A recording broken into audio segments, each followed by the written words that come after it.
All right, if you have not been watching the NHL playoffs, you have truly been missing out because we saw a game 7 for the ages the other night between the St. Louis Blues and the Winnipeg Jets. Winnipeg is down in the game, down by 1 goal. They pulled their goalie. They're throwing everything in the kitchen sink at Jordan Binnington. And with 1.6 seconds remaining, they end up tying the game on a Cole Perfetti deflection to send the game into OT where they eventually won the game. It was awesome. Like, it was truly awesome to watch. And one of the reasons why it's awesome is because you're not a fan of either team. Like, you're just watching good hockey. The heart palpitations, the nervous energy, the stress, it doesn't exist when you're just casually watching it on the couch compared to if you were a fan of either team. But there's something going on with social media that I don't quite understand. And it's been going on for a decade now. But it's the let's videotape ourselves to get the live reaction to go viral. And what ends up happening is sometimes that backfires, and I love it.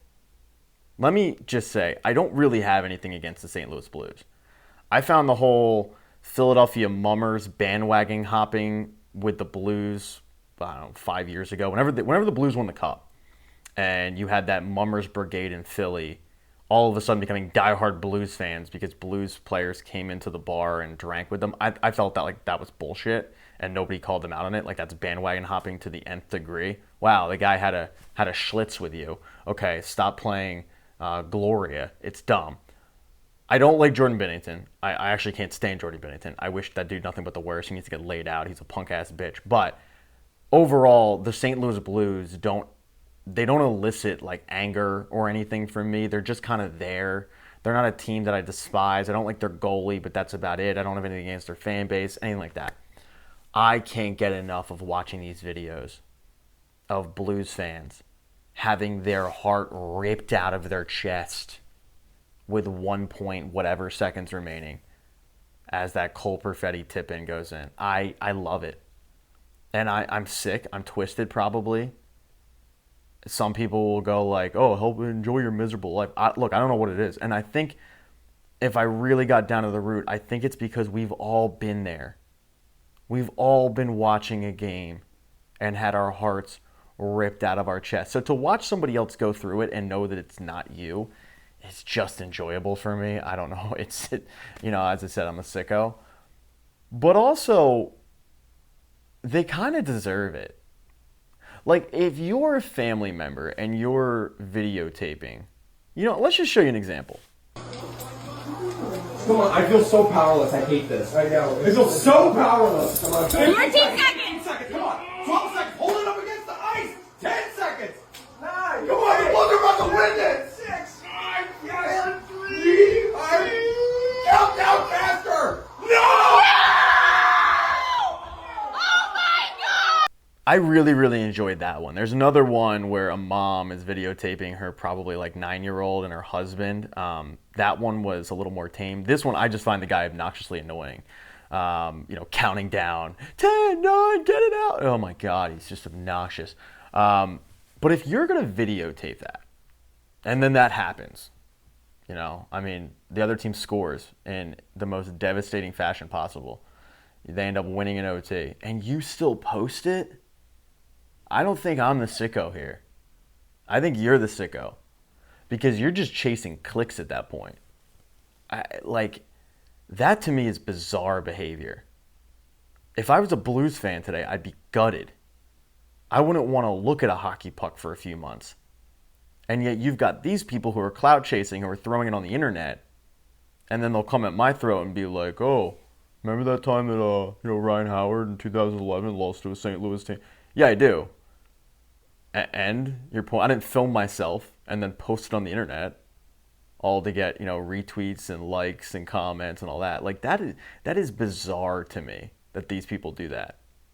But back to the point, I'm wondering if I'm the only weirdo that actively enjoys watching other fan bases get their heart ripped out. And I'm not talking about in-division rivalries. I'm not talking about like you're an Eagles fan and you like watching Cowboys fans be miserable. You're a Phillies fan and you like watching Mets fans be miserable. I'm not talking about that. I'm talking about like you're a Phillies fan and you like watching the Cincinnati Reds fan go through it. A team that you don't really care about. But to watch this fan base just get their heart ripped out, for whatever reason, you find enjoyment in that. Because hand up, I do. And it's just us girls talking here, so hand up. I'll admit it. Yeah, I enjoy it. I will watch every one of those Blues fans go through it in that moment with kind of a smirk on my face, because I have been there before. And, yeah, it's not me. So, yeah, let me know if I'm the weirdo in this.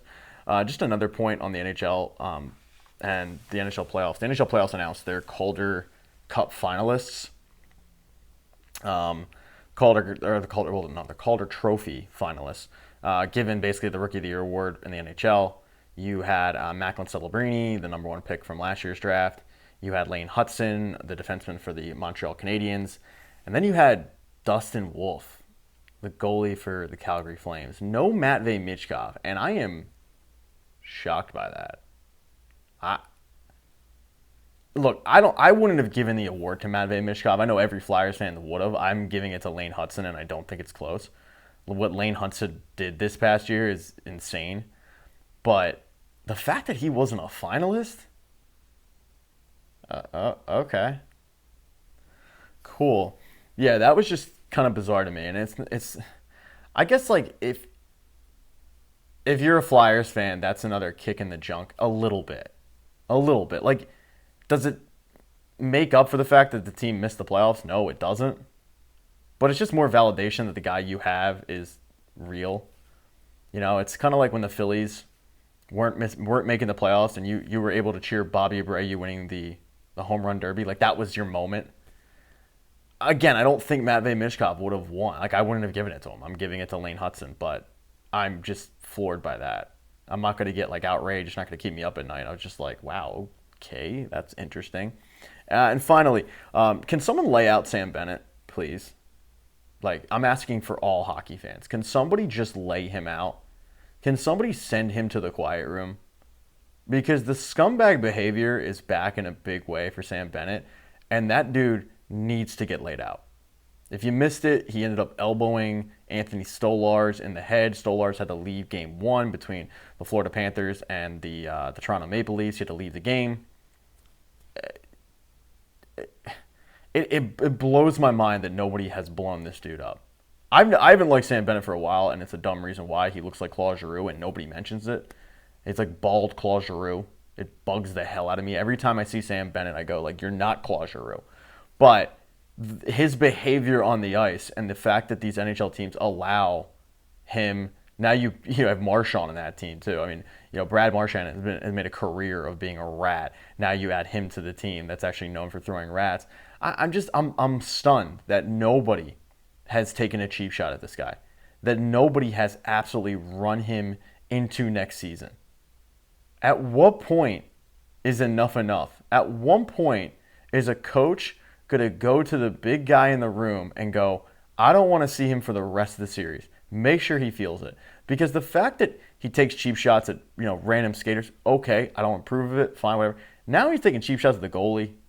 And don't tell me it was an accident. It's not an accident. It's not with him. He knows exactly what he's doing. He's calm and cool and calculated about it, and he knows that there will be no repercussions. Because there's never repercussions. That's the thing. He's not going to have to answer the bell. There is no bell. He's going to be asked about it, and you know what? Toronto is going to probably be outraged about it, and their coach is going to go off, and all this shit. But you know what's going to happen? Nothing. Sam Bennett will be out there scoring goals, making an impact in the series. Nothing's going to be done. He's not going to have to answer anything. I miss the days where you had to answer. I miss the days of Claude Lemieux running Chris Draper's face into the boards and knowing full well that 8 months later when we play them in Detroit, they remember. They're not letting me off. They're not letting me go with a pass. They remember, and I'm going to have to answer the bell. And he did.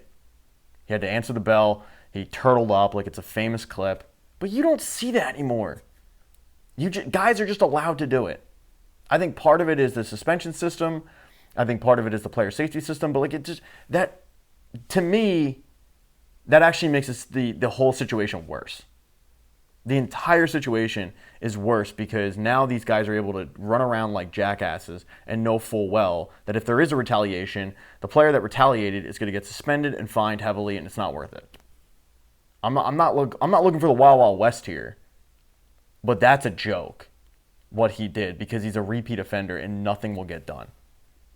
I would just love to see anybody on the Maple Leafs just absolutely elbow the hell out of him, but it won't happen. I mean, I'm sure Anthony Stolarz will do something about it next time Sam Bennett's in the crease because we saw what Anthony Stolarz did in round 1 to Ridley Gregg, which was ridiculous. I mean, Stolarz deserved a penalty, and for some reason Gregg got it, but he was abusing Gregg in the crease. So I'm sure that Stolarz will remember, and I'm sure he'll give it back to him because the only position that is impervious of getting a penalty is the goaltender position. You could take your stick and baseball bat it to a guy's head, and it's like, well, nope, it's all good because we got to protect the goalies. But in this instance, yeah, I think one of his teammates needs to step up.